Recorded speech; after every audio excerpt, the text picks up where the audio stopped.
gari can a gabashin duniya an yi wani yaro da suke fama da tsananin talauci. Sunan wannan yaron Aladin.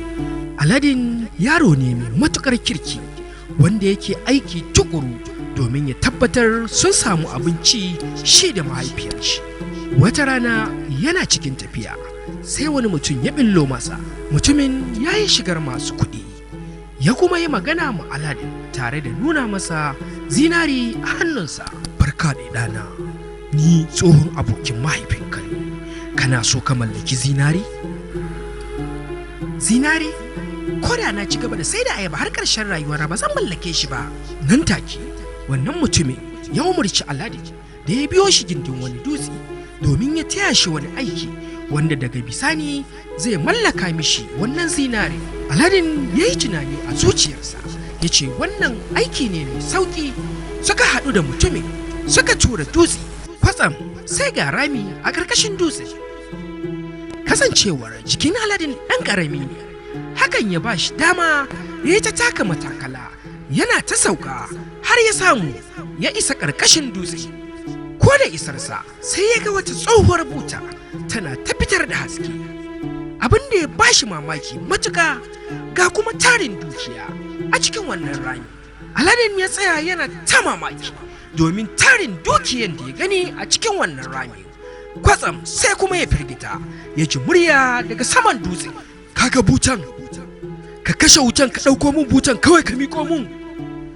Aladin ya shiga mamaki da tunani, a ce duk tarin dukiyar nan wannan mutumin wannan tsohuwar butar kawai yake so a kawo masa. Yanzu kan fa Aladin ya ɗan tsorata da lamarin mutumin nan. Aladin ya ɗauki buta ya ci gaba da hawa matakala domin ya kai masa buta.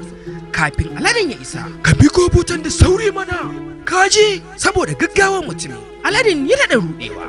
Sai na fita in baka butan. Dan baka biko butan ba zan kulle ka nan ka dawwama har abada. A daidai wannan lokaci Aladin ya fahimci mutumin nan na da mugun nufi. Ba zan miko maka ba sai dai in fito da ita. Tunda ka gi mikowa ni zan kulle ka a ciki.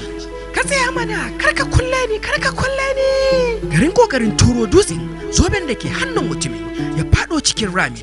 Nan take Aladin ya lura ya ga zoben a kusa da kafarsa. Aladin ya ajiye butan ya sunkuya ya ɗauki zoben, ko da sawarsa a yatsarsa. Nan take ramin ya ɗauki ƙara da rugugi. Can kawai sai ga wani halitta ya billo mai tsananin girma. Aladin ya matukan tsorata ya kalli wannan halitta a firgice.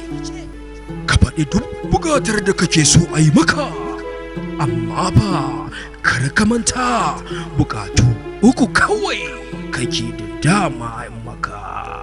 Ina so ka kai ni gida yanzu kuwa yaro na. Kafin kiftawa da bismillah sai Aladin ya gan shi ya billo a gida. Ko da mahaifiyar Aladin ta ga ya billo kamar daga iska, ta saka kuru. Aladin ya yi bayani wa mahaifiyar shi duk abin da ya faru. Aladin ya shaida wa mahaifiyarsa bai tsira da ko da kwandala ɗaya ba, sai dai wannan tsohuwar butar. Ko da Aladin ya ɗauki butan yana ta ƙoƙarin gogewa, sai ga wani hayaƙi ya fara fitowa. A inda hayaƙin ya mamaye ɗakin, kankace kwabo sai ga wata halitta ta fito daga cikin hayaƙin.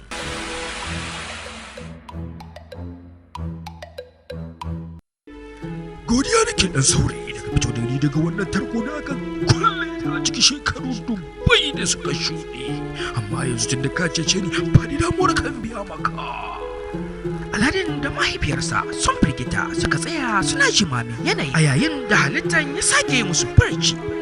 Faɗi damuwarka in biya maka. Inda ya haka ne ka kawo mana tebur cike da kayan abinci da kayan shaye-shaye. Kafin kiftawa da bismillah sai ga tebur ya billo a tsakiyar ɗaki cike da kayan abinci nauyi-nauyi. Tun daga wannan rana duk wani bukatu na Aladin da mahaifiyarsa da sun furta sai ya kasance gaskiya. Haka suka yi ta rayuwa cikin dukiya da aminci.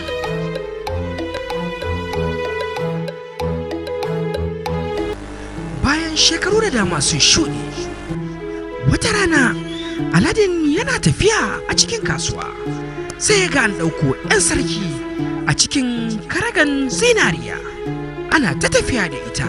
Aladin ya zura ido ya kalli sarauniyar nan da kyau ya kuma ji yana ƙaunarta. Ko da ya koma gida ya shaida wa mahaifiyarsa. Mahaifiyar Aladin ta shirya kayan baiko na zinariya da azurfa ta nufi fada. Ko da ta isa cikin fada ta nemi umarni ta samu ta ga sarki. Sarki ko ya bada dama ya ce a ƙara so da ita. Ko da ta gaya ma sarki bukatun ɗanta, sarki ya nemi ya san kimansa, darajansa da kuma arzikinsa. In har ɗanki yana so ya auri kyakkyawar yata, ki gaya ma ɗanki ya turo min da bayi 40. Kowane bawa ya kasance yana ɗauke da kwando na zinari, kuma a haɗa su da sojoji guda 40 wanda za su musu rakiya su ba su kariya a hanya. Kwanacin bukatun sarki, mahaifiyar Aladin ta koma gida cike da bacin rai saboda tana tunanin ko da taimakon aljanin nan ba za su iya biyan bukatun sarki ba. Aladin ya ɗauki buta ya murza fiye da yadda yake murzawa, sai ga aljani ya fito. Yawa, faɗi duk bukatar ka in biya maka. Nan take Aladin ya gaya wa aljanin nan bukatun sarki. Ko da jin wannan bukatu, aljani ya taɓa hannu sau 3 kawai, sai ga bayi guda 40 ɗauke da kundunan zinari 40 ga kuma sojoji guda 40 suna gadin su. Mu haɗu kashi na biyu domin jin yadda ta kaya tsakanin Aladin, mahaifiyarsa, sarki, sarauniya da kuma wanda ya zo ya sake butan tsafin Aladin.